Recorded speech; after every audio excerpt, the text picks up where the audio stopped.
What's up, everybody? Tyson Roush. Let's talk Jets. Hope everybody had an excellent week, a fun weekend ahead of playoff football. Unfortunately, the Jets are not a part of that once again, 12 years in running, which is ridiculously annoying. But the only thing more annoying than that and the 6-game losing streak to end the season is the blame game that is currently happening in the media, and it was also predictable. You knew this was going to happen. It was just a matter of time. The Jets are getting credit for not having any leaks in the building.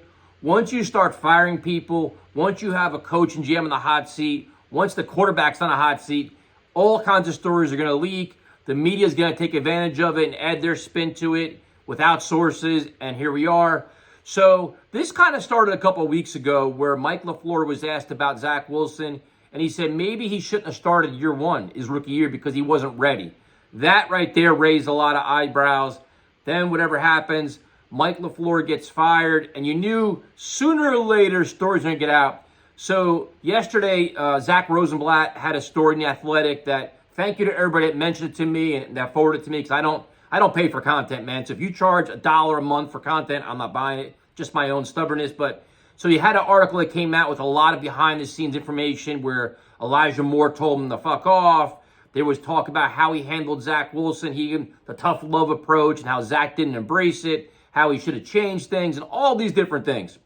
Lo and behold, today a story comes out saying that Zach Wilson was late to meetings, Zach Wilson would screw around the meetings, and all these different things. And the first thing is, we don't know what's true and what's not true, but the one thing I'd be most curious about is players are on social media all the time. They see everything. Whether they admit it or not, they see it. And I'm curious to see if any players come out and support Zach Wilson and be like, these stories are ridiculous.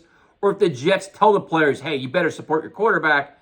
But nonetheless, let's be honest. LaFleur's gone, good riddance. Zach Wilson is not the future of this franchise. We already know that. To me, he's a reclamation project that needs a change of scenery and will be going somewhere else.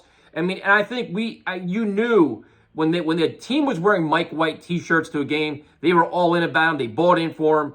It's not here. It's not going to happen for Zach. Now it's a matter of who's the quarterback going forward. Other than that, I really don't care about the blame game.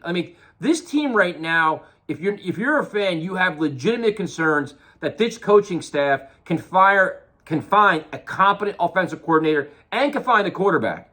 Because you look at, if Lamar Jackson stays with Baltimore, there could be a bidding war for Derek Carr or a bidding war for Jimmy Garoppolo. And are they going to choose this franchise? And I'm not so sure about that. To me, I get worried that, if anything, Derek Carr and Garoppolo and whoever else can use the Jets as leverage to bump up their price and go elsewhere. So I don't give a rat's ass about this blame game and did Zach do this or did Zach do that. I don't even care, because for me, he's not the future. He's not playing next year. And if he does, something drastically went wrong. So it's great for clicks. It's great for all this other stuff. But in the grand scheme of things, the Jets have got to find a legitimate coordinator and a quarterback. And you saw they went after Callahan today, but he's staying in Cleveland. They have a pretty broad range of candidates they're interviewing. They're interviewing the passing game coordinator from the Browns.